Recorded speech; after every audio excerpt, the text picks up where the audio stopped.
علی حیدر صاحب، فائنلی علی حیدر صاحب جو ہے نا، یہ یار ون آف مائی فیوریٹ. اس کی وجہ یہ ہے، یہ ہمیشہ کوئی نہ کوئی یونیک حدیث نکال کر لے کے آتے ہیں اور جناب بتاتے ہیں کہ جناب ملحدین اس کے اوپر کوئی سائنسی اعتراض کر رہے ہیں، اس کا جواب دیں. مزے کی بات ایک بتاتا ہوں کہ میری کوشش ہوتی ہے کہ کوئی ایسا اعتراض جو پہلے ہو چکا ہوا ہے اور اس کے جوابات ہو چکے ہوئے ہیں تو ان کو مزید میں دیکھوں، تاکہ میں ایک متفق کا موقف سے ہٹ نہ جاؤں، کیونکہ ایک مسلمان کے لیے یہ اچھی چیز نہیں ہوتی کہ وہ ایک متفق کا اجتماعی موقف سے بغیر ضرورت کے ہٹے. میں ہٹنے کو برا نہیں کہہ رہا، کیونکہ بہت سی جگہوں پر میرا اپنا انفرادی موقف بھی ہو سکتا ہے، مگر غیر ضروری طور پر ہٹے. اچھا، ان کا جو سوال ہے بڑا مزے کا.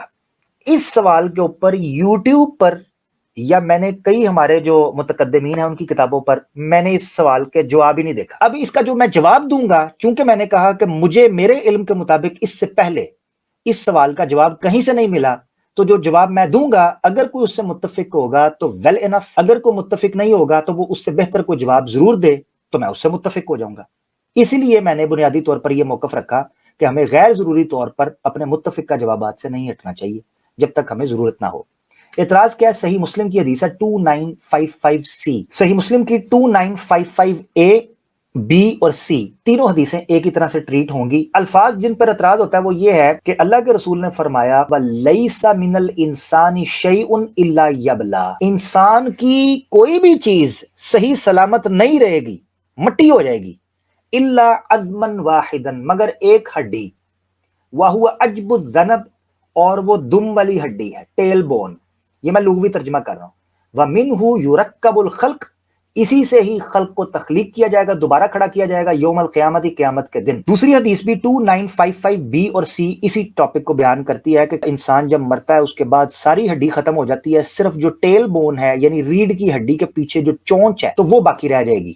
یہ حدیث بظاہر بیان کر رہی ہے. اس پر ملحدین یہ اعتراض کرتے ہیں، وہ کہتے ہیں کہ یہ سائنٹیفکلی پروون ہی نہیں ہے کہ انسان جب ڈیکمپوز ہوتا ہے، ڈیکے ہوتا ہے اور اس پر کئی سال گزرتے ہیں تو وہ تو کرچی کرچی پاؤڈر ہو جاتا ہے، اور جب فاسلز نکالے گئے ہیں تو دیکھا ہے کہ وہ تو جناب بکھر گیا ہے، ایک چھوٹی چھوٹی ہڈیاں ملتی ہیں اس کی، اور ان ہڈیوں کا تعلق ضروری نہیں ہے کون چیز. یعنی اس طریقے سے وہ مقدمہ سامنے رکھ کر اعتراض. اب اس کو میں نے ڈھونڈنے کی کوشش کی، مجھے ملا نہیں کہ اس کا کسی اور نے کس طریقے سے جواب دیا ہو، مگر میں اس کو ڈیل کروں گا جس طرح مجھے سمجھ آئی ہے، میں آپ کے سامنے رکھ. دوسری حدیث بھی آپ پڑھیں، اس کو میں نے کیوں ایڈ کیا ہے، اس کی وجہ یہ ہے کہ میں نے وہاں سے ایک استدلال کرنا ہے. اور یاد رکھیں کہ حدیث کی نمبرنگ بیان کر رہی ہے کہ یہ مختلف اسناد سے ایک ہی موضوع کے اوپر یعنی ایک ہی ٹاپک پر تین حدیثیں آئی ہیں، 2955A B and C. اللہ کے رسول فرماتے ہیں کل ابن آدم، سارے ابن آدم یأکلہ التراب، اس کو مٹی کھا جاتی ہے، الا عجب الذنب، مگر ٹیل بون، منہ خلق، اسی سے اس کو بنایا گیا تھا، وفیہ یرکب، اور اسی سے اس کو کھڑا کیا جائے گا. یہ ہے میرا استدلال کا پوائنٹ. ان لوگوں نے فوکس کیا ٹیل بون کو، عجب الذنب.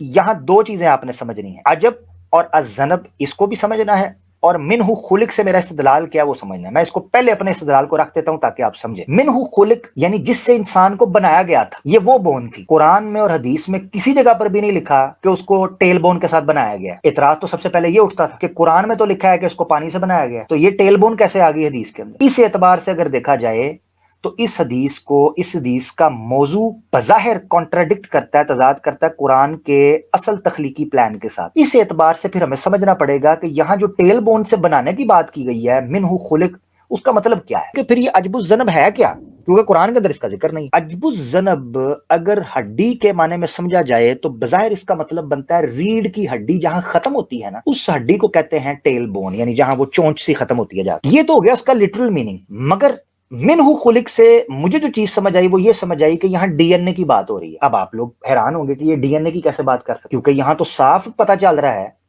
کہ بتایا جا رہا ہے کہ تو ہڈی ہے، اس کا کیا تعلق ہے بیک بون کے ساتھ. اور میرا استدلال منہ خلق ہے، اور D N A basic component ہے، بیسک چیز ہے جو پتہ دیتا ہے ہزاروں سال گزرنے کے بعد بھی کہ یہ انسان کو کیا بیماریاں تھیں، اس کے انسیسٹرز کیا تھے، اس کی قد کاٹ کیا تھا، اس کا رنگ، ہر چیز، یہ ایوری انفارمیشن ڈی این اے کے اندر موجود ہوتی ہے. اب میرے ذمہ ہے کہ میں اس عجب الذنب کو ڈی این اے ثابت کروں، تب جا کر آپ لوگوں کو تسلی ہوگی کہ جو اس نے استدلال کیا ڈی این اے کا، اس نے ثابت کیسے کیا. سب سے پہلے تو ماحول کو سمجھے. ہمارے کئی مسلمان دوست جب قرآن سے استدلال بگ بینگ کا چیزوں کا کر رہے ہوتے ہیں تو ملحدین یہ اعتراض کرتے ہیں کہ جناب صریح طور پر کیوں نہیں لکھا. تو ہمارے پاس سوائے اس چیز کی وضاحت کے اور کچھ نہیں بچتا کہ ہم یہ کہیں کہ اس وقت میں جو اصطلاحات موجود تھیں کسی چیز کو منیمم سمجھانے کے لیے کامن اور لے مین کو، وہ چیزیں استعمال کی گئیں. اسی لیے نبی پاک صلی اللہ علیہ وسلم نے اس حدیث کے اندر بھی ان کو سمجھانے کے لیے کہ قیامت کے دن جس چیز سے بنایا گیا اسی سے تمہیں دوبارہ کھڑا کیا جائے گا، وہ تمہارا ڈی این اے ہی ہو سکتا ہے. اب سوال یہ اٹھتا ہے کہ جو لفظ استعمال کیے وہ ڈی این اے پر کیسے انطباق کریں گے؟ اب وہ میں آپ کو بتا. عجب اور الذنب. عجب کسے کہتے ہیں؟ عجب کہتے ہیں ہر اس چیز کو جو انتہا اور پچھلا حصہ، اینڈ والا حصہ، اور ذنب کہتے ہیں دم جیسی چیز کو. جب عجب و ذنب مل کر بنتا ہے تو اس کا مطلب ہوتا ہے دم کی جڑ کا آخری حصہ جو جڑ کے سرے کے پاس ہوتا ہے.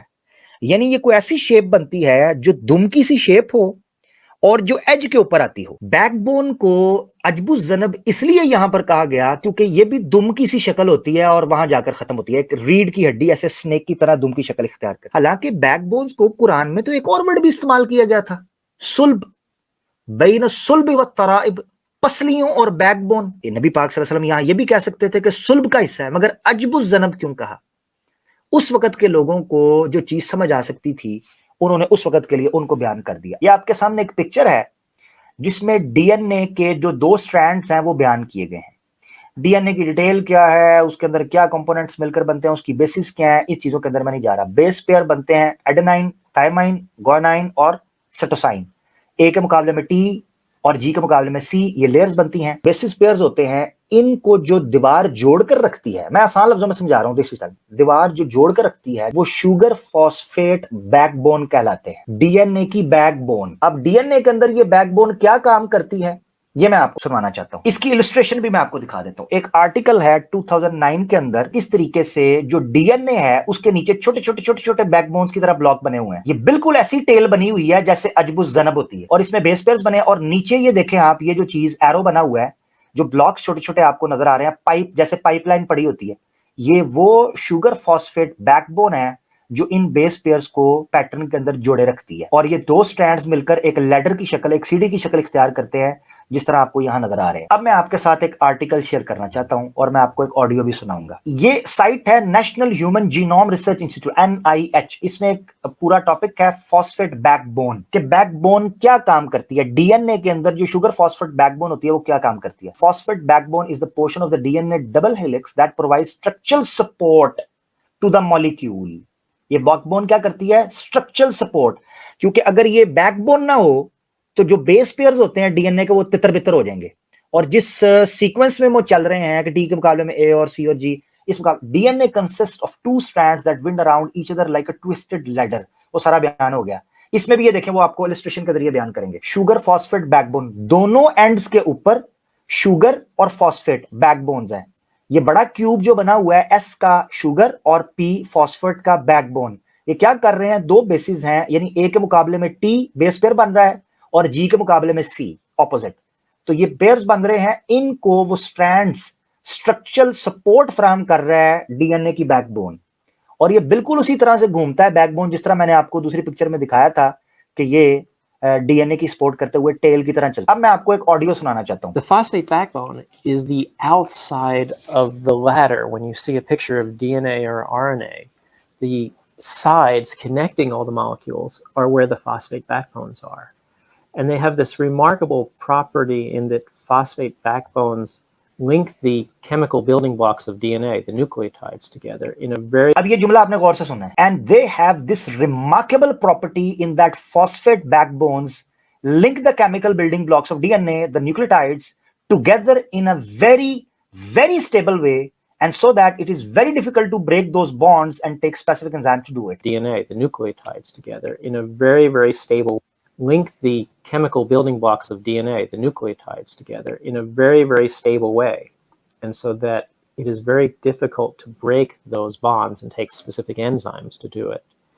The other remarkable thing about phosphate backbones is the energy for forming the DNA polymer comes from the phosphate itself. So when DNA is synthesized, there's an ATP, an energy molecule that's part of the phosphate backbone that is used to link the DNA together. That's part of the phosphate backbone that is used to link the DNA together. میری سمجھ یہ کہتی ہے کہ نبی پاک صلی اللہ علیہ وسلم نے اس وقت کے لوگوں کو سمجھانے کے لیے ایک ایسا ورڈ بولا جو ان کو سمجھ آ سکتا تھا، مگر وہ ورڈ آج بھی، اب دیکھیں بیک بون، یہ ٹیل،